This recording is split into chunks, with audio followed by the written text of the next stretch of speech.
और गिरिराज गोवर्धन कैसे आए मालूम है? कैसे आए?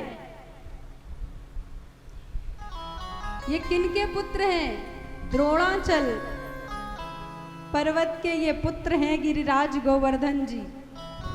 और एक बार क्या हुआ, पुलस्त ऋषि जो दंडकारण्य में रहते थे उधर दक्षिण की तरफ, उनको पता चला ये महिमा कि गिरिराज गोवर्धन की तलहटी में किया गया मंत्र, की गई साधना सिद्ध होती है।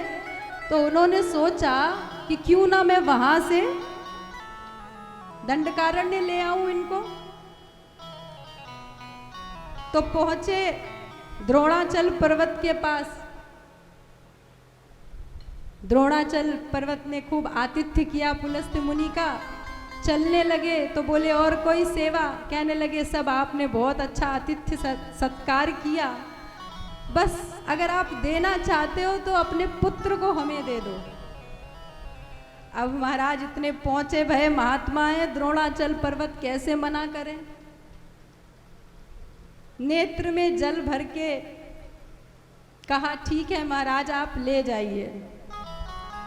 गिरिराज गोवर्धन भगवान सोचने लगे मेरे पंख तो है नहीं, क्योंकि गोवर्धन भगवान भी जाना चाहते थे, अपने स्थान पहुंचना चाहते थे जहां भगवान की लीला होने वाली है। बोले पंख तो है नहीं, ऐसे तो मैं जा नहीं सकूंगा। ठीक है, पुलस्त ऋषि महात्मा ले जाना चाहते हैं, तैयार हो गए। लेकिन तैयार तो हो गए, बोले एक शर्त है। क्या? यदि आपने मार्ग में मुझे कहीं भी रख दिया तो उसके आगे मैं नहीं बढ़ूंगा। दूसरी शर्त, मुझे शुद्ध अवस्था में ही लेके चलना पड़ेगा। पुलस्त मुनि तैयार हो गए, बैठ गए गोद में पुलस्त ऋषि के गिरिराज गोवर्धन, और लेकर के चलने लगे। चलने लगे और जो ही ब्रज भूमि की सीमा आई है, देखा गिरिराज गोवर्धन भगवान ने कि यहां से ब्रज की सीमा प्रारंभ होती है। वहीं पे ऐसी लीला की कि महाराज पुलस्त ऋषि को लघुशंका जाना पड़ा।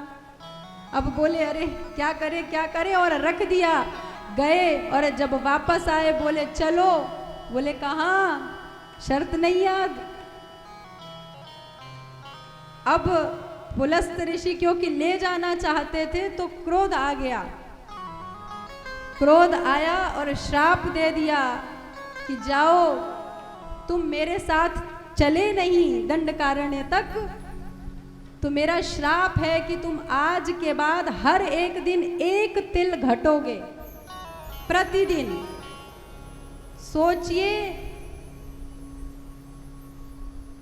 द्वापर युग में गोवर्धन भगवान इतने ऊंचे थे कि उनकी छाया वृंदावन तक पड़ती थी, इतने ऊंचे।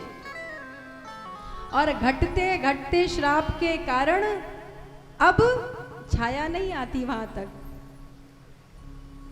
2 योजन ऊंचे थे, 5 योजन चौड़े, इतने ऊंचे थे गोवर्धन भगवान। अब तिल तिल करके घट रहे हैं।